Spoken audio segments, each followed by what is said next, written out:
Bonjour, bienvenue à cet instant spontané. Je suis ministre Régine Gandou. Je te salue et je te souhaite le ou la bienvenue parmi nous. Merci du fin fond de mon cœur à toute personne qui tombera sur cette vidéo. Et ma prière du fin fond de mon cœur est que tu reçoives la part que le Seigneur a prévue pour toi par rapport à cet entretien que nous allons avoir aujourd'hui. Oh là là, elle est grande ma joie de voir 3 personnes connectées. Je vous salue, bonjour, je vous salue, je vous salue. Merci à ceux de Instagram, merci à ceux de TikTok, merci à ceux de YouTube. Que Dieu vous bénisse abondamment. Alors, bonjour, bonjour, Lim, bonjour, que Dieu vous bénisse.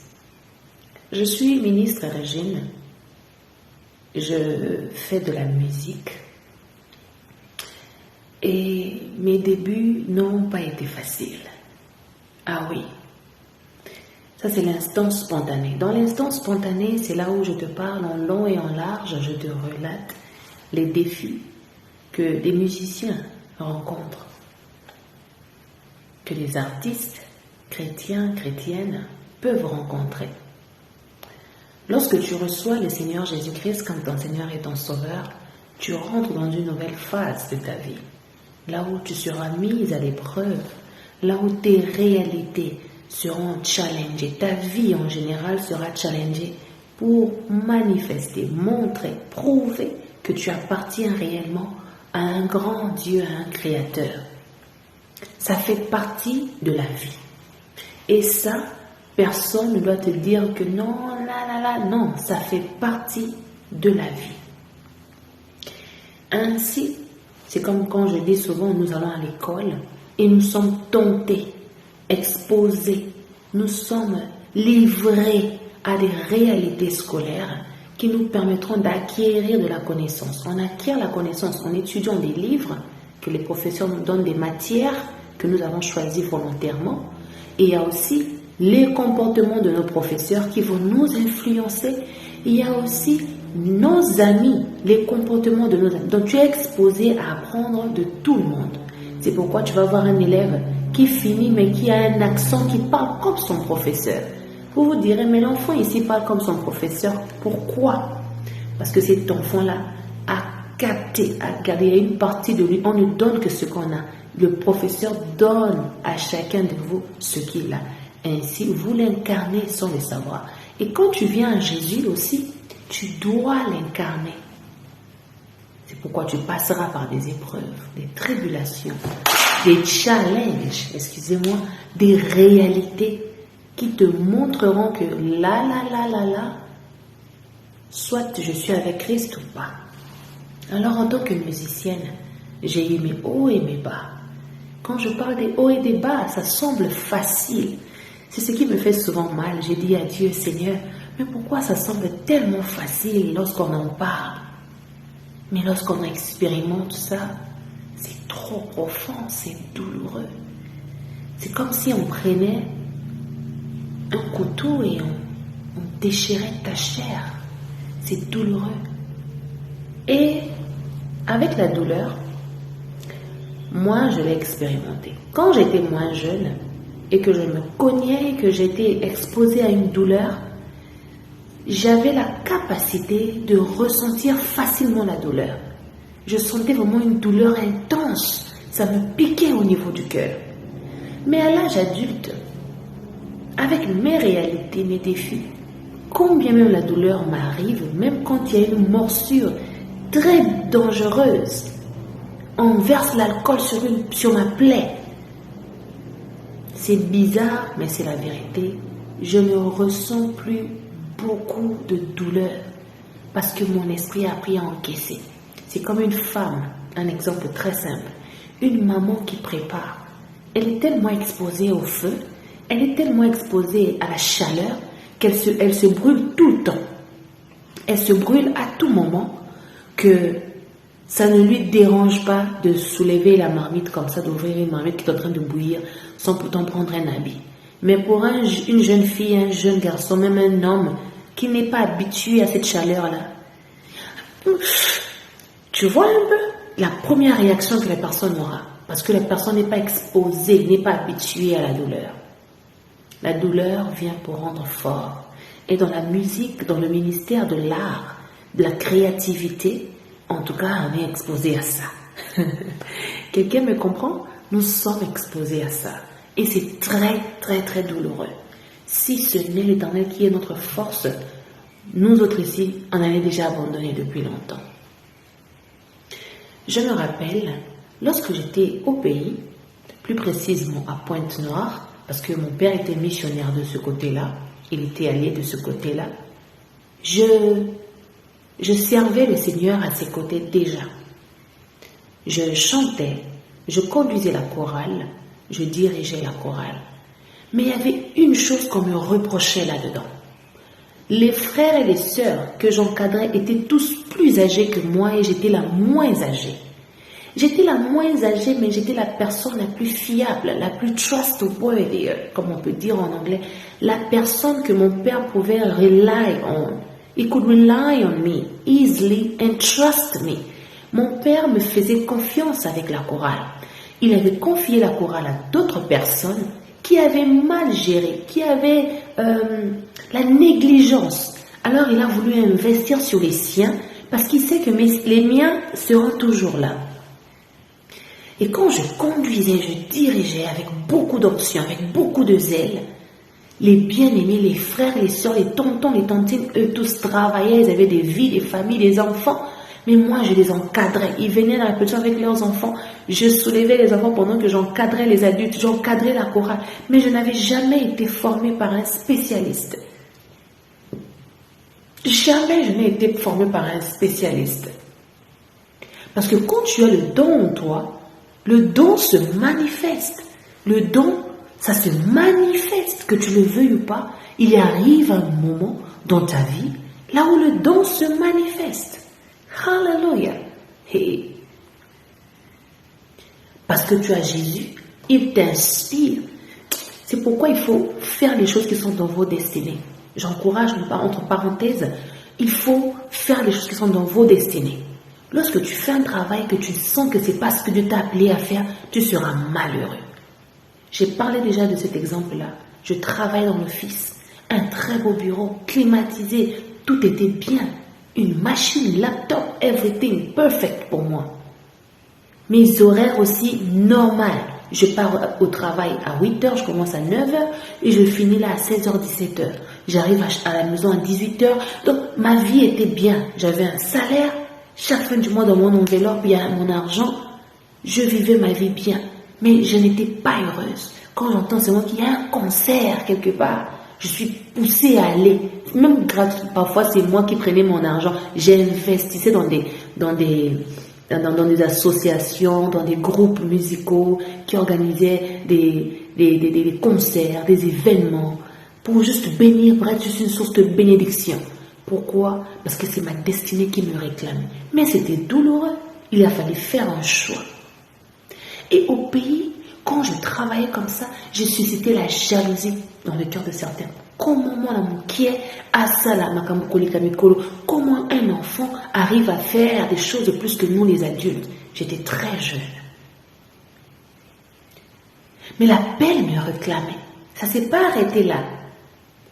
Il y a même eu un moment où on m'a suspendu.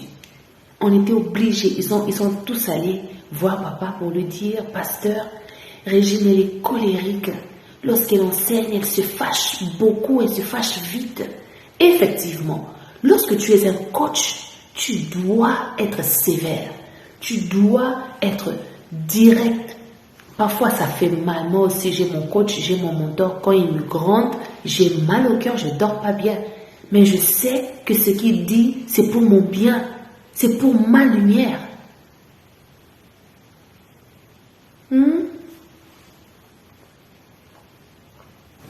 Et puisque puisque nous parlons de l'art, en chantant comme ça, en conduisant la musique, les musiciens, en faisant danser l'église, le peuple de Dieu, en permettant à quelqu'un de recevoir la joie et sortir là dans la joie, dans la paix, c'était devenu une mission, une responsabilité pour moi. C'est pourquoi j'allais tous les jours très tôt. Mon père, c'est la personne qui ouvre l'église. Il aime ça, il aime ouvrir l'église. Même si vous avez vos clés, vous allez ouvrir, mais lui, il aime venir très tôt, ouvrir l'église.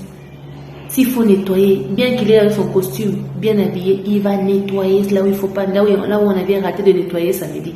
Parce que nous, à l'époque, j'allais à l'église samedi, moi et ma mère et ma grande sœur, pour nettoyer, pour faire le travail. Ceux qui veulent se joindre à nous, les protocoles, la jeunesse, ils peuvent se joindre.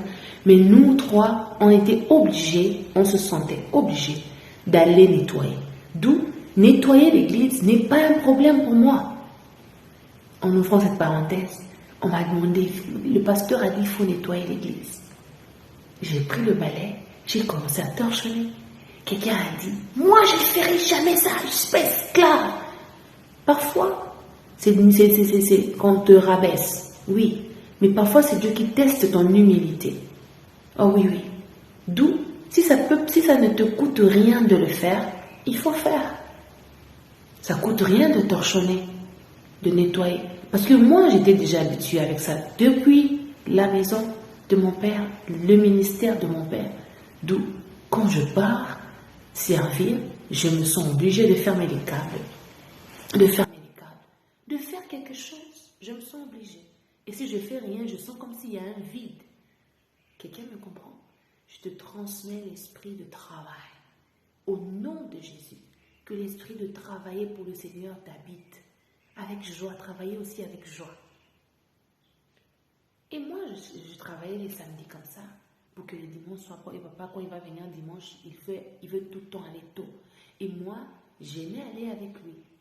Ma mère était retardatrice, je dois l'avouer, qu'elle me pardonne. Elle était retardatrice. Et moi, j'apprenais la ponctualité depuis mon père. Mon père, c'est un homme ponctuel. Il vient au travail très tôt, il finit, il sort là très tard. Parce qu'il veut se rassurer que tout est comblé, tout est satisfait, tout est accompli par rapport à la journée, la mission du jour. Et quand il partait, moi, j'aimais aller avec lui. Là, on me voit en train de marcher avec mon père. Lui, il est bien habillé, moi aussi, je suis bien habillée. Il m'a appris à être présentable. C'est mon père qui m'a appris à être une femme présentable. Ah ben oui. Il me suffisait de voir ma mère être une femme présentable. Ma mère a beaucoup de travail, elle fait beaucoup de choses. Je me demandais comment elle faisait pour mixer et le ministère, parce que c'était une femme engagée à l'église, et le ministère, et le foyer, et son travail, parce qu'elle avait plusieurs ateliers. Comment elle faisait pour faire tout ça et coacher les gens en privé? Parfois, il y avait des femmes qui accouchaient, qui venaient vivre avec nous à la maison. Et moi, quand ma mère a commencé à être très occupée avec le travail, moi j'ai pris ce relève-là. Il y a eu une dame qui s'appelle Maman Gladys, je crois, bien Claudine, je ne sais plus, à Pointe-Noire, qui avait accouché son bébé, un très beau bébé, j'ai toujours la photo là d'ailleurs.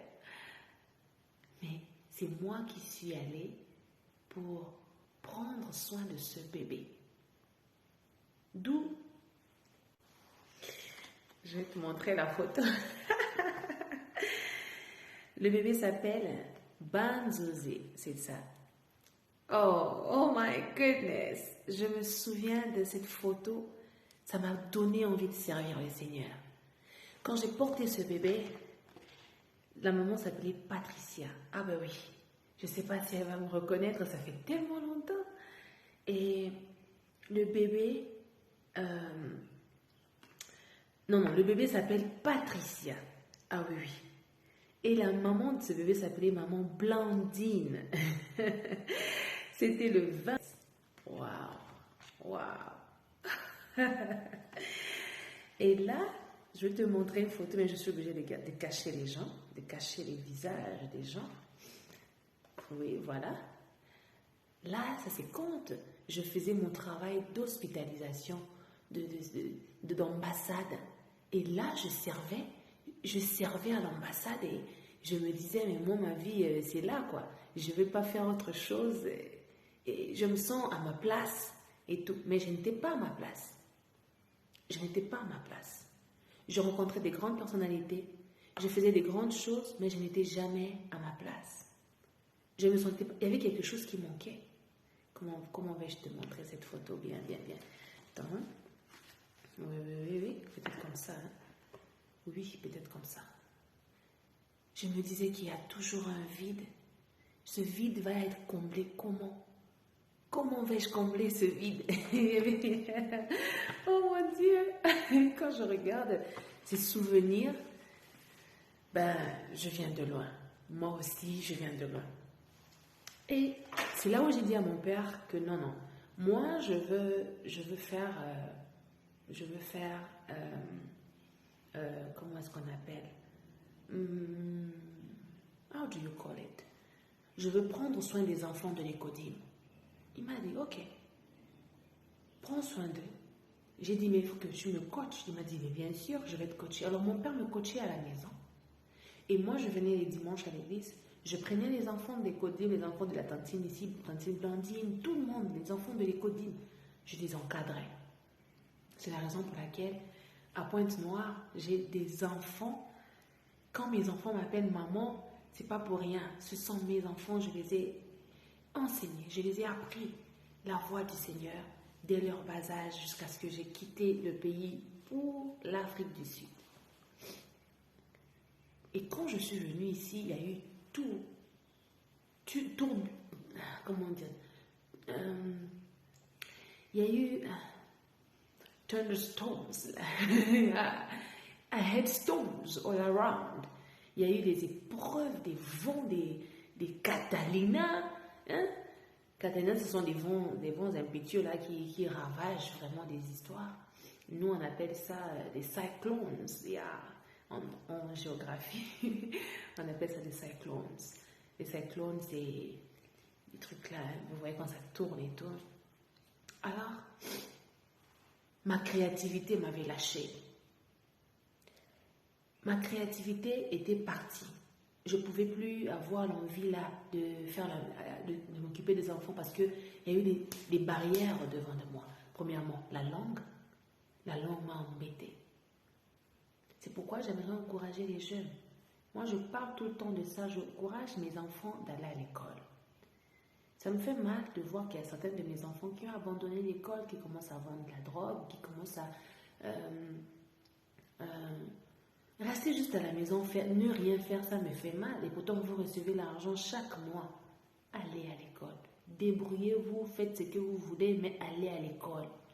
Étudiez les langues, apprenez l'anglais. Ça vous aidera. Apprenez l'afrikaans. Moi, en tout cas, j'essaie d'apprendre l'afrikaans. Mais l'afrikaans, c'est boyinga et namuté mamoko. Même si n'a pas zoyo.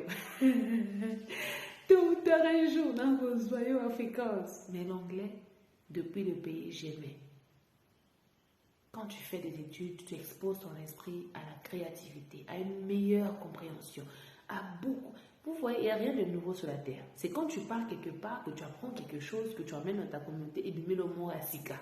C'est comme ça. Maintenant, pour le Sika, il m'a révélé photo qui est narapé, qui est narato, qui est naka. Je te contamine d'esprit de travail, je te contamine d'esprit de créativité, je te contamine l'esprit de connaître ta destinée, de fonctionner selon le plan de Dieu pour ne pas perdre le temps dans ta vie. Et je déclare dans ta vie que même quand le découragement viendra, même quand les hommes voudront te décourager, n'abandonne pas. Et n'oublie pas que la vie est douloureuse. Les épreuves sont douloureuses. Tout est douloureux, mais chacun de nous a une part de responsabilité. Fais ta part et le reste, confie ça en éternel. Et aussi, n'oublie pas que tu dois impacter les gens aujourd'hui. Quand l'instant t'est donné pour impacter, impacte. Parce que demain, tu ne sais pas. J'ai béni cet enfant. Aujourd'hui, l'enfant l'a grandi. Elle a plus de 13 ans maintenant. Oui, elle a plus de 10 ans. 10 ans, c'est moins plus de 10 ans. Elle ne me connaît même pas, mais j'ai été sa source de bénédiction quand elle est venue au monde. Toi aussi, sois la source de bénédiction de quelqu'un, car on ne sait jamais ce que demain renferme. Alléluia. Sois fortifié, sois encouragé et bienvenue à cet instant spontané.